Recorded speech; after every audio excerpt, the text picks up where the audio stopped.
everybody, this is Andy with Friendly Construction. I'm at my shop today and I'm gonna show you how to bend 3-point saddles in EMT pipe. The way I'll show it to you, how to use bender, and this be basic, should be pretty basic across all types of EMT bending. It just, the bigger the pipe, the harder it is to do. But I'm gonna grab a bender and a stick of pipe and something that we can bend over, and then show you how to measure and bend for it. So we're going to bend over that right there. Got tape measure and the bender. We'll measure everything and stuff, but on the bender you'll notice you have notches on the top. I'm trying to show you the best I can. That is for the starting point of a 3-point saddle, and that's to bend your 45 to keep everything centered. And you also have to use that for the 22.5 bends.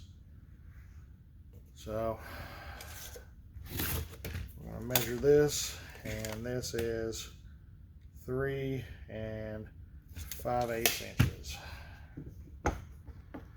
For every inch of rise you go up, you have to extend your center mark 3/16 of an inch. 3 5/8. We're gonna put this down at 22, and then you would have 3 3/16, which bring you up to 9/16, and then we'll call it a 1/16 for the additional 5/8 of an inch, and that will bring it to 5/8 of an inch. So instead of being at 22 to the center, it would be 22 5/8 to the center. And of course, I'd choose a piece of pipe that already has a box offset in it, so it's just making it real difficult this morning.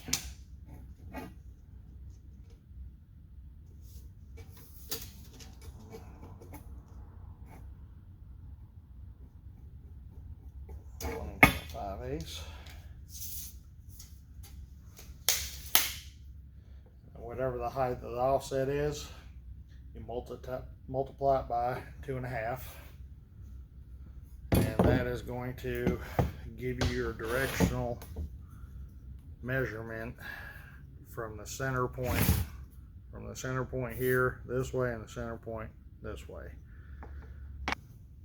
So you're gonna take this measurement and you'll multiply it by 2.5. 3 5/8 times 2.5 comes out to roughly 9 inches and 1/16. Put a mark down here, that right there, and put a mark down here. I'm going to double check it to make sure we're double that measurement, which we are. You'll need to take these lines all the way around on the pipe, except for the one you start at.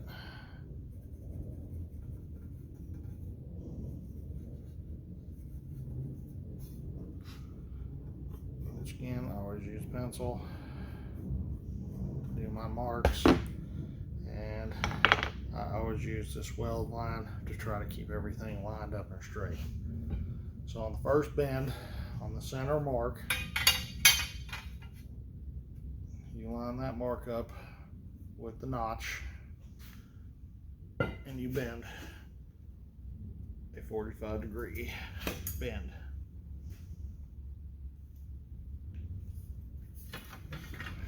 Slide it through to the second mark, and you line the second mark up with the arrow.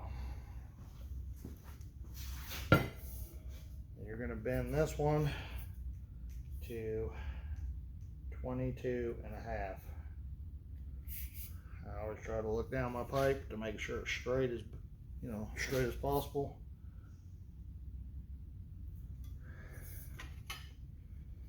You flip your pipe over facing have your shoe facing the offset again. Line up the second mark. Again with the arrow. I don't know if you can see it or not. I don't have much room to get that pipe in there to show you.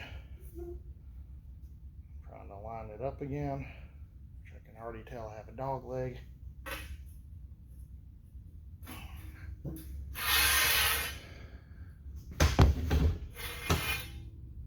That's a 3-point saddle, and it's crooked. You can already tell before I put it down, it is crooked. You can do one of two things.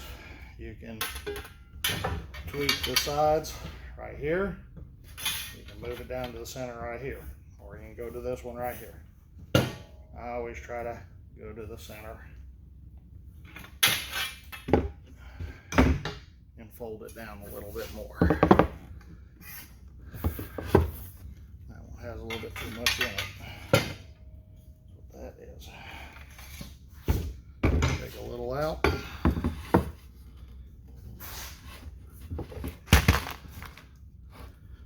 The offset, I don't know how well you can see that, but the offset goes over it like that.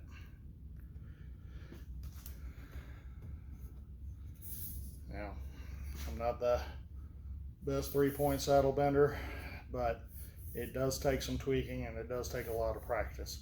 I haven't been in the field for several years bending pipe, but looking down this pipe, it's dog-legged. It's crazy how dog-legged I made it.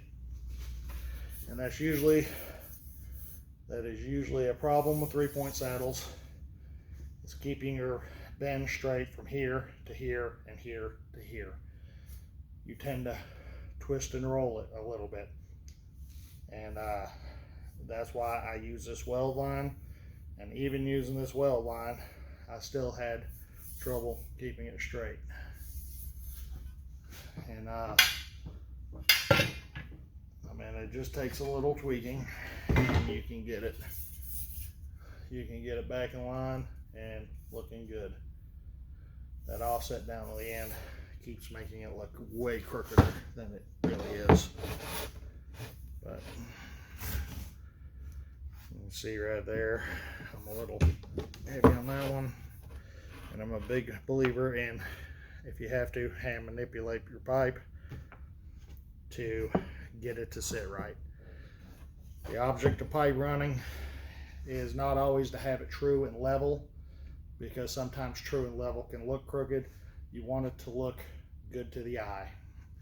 As a guy who taught me pipe bending said, he said, it's not about having it correct, it's about making it sell to the people who look at it. He goes, you want a good looking product that people don't pick out your flaws in your pipe work.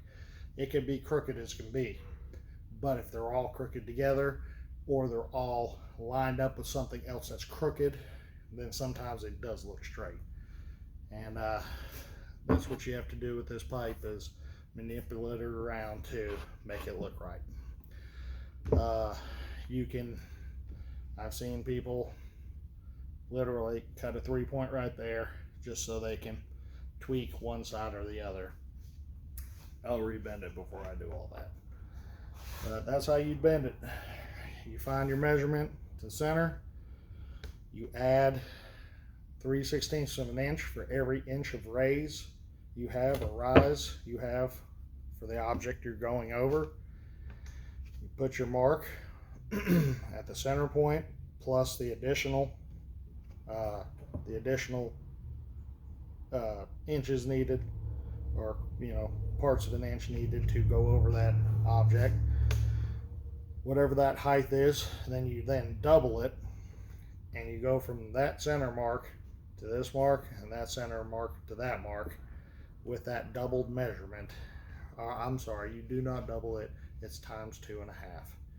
You multiply it by 2.5, and then you're going to come out with these 2 marks. I apologize about that. But center mark first, and then your 22.5 bends on each side, and it is 2.5 times the height of this. On this one, this is 3 5/8, and it comes out to about 9 1/16 when you do the math. So it's 9 1/16 from here, 9 1/16 from here. When I measure from here to here, it is 18 1/8, which it should be. And you can see, I don't know if you can or not on the camera, but that's little hand manipulating to do to get that thing perfectly true. Yeah, but there you go. I hope this helped with 3-point saddles. I mean, they're a beast of burden all to themselves.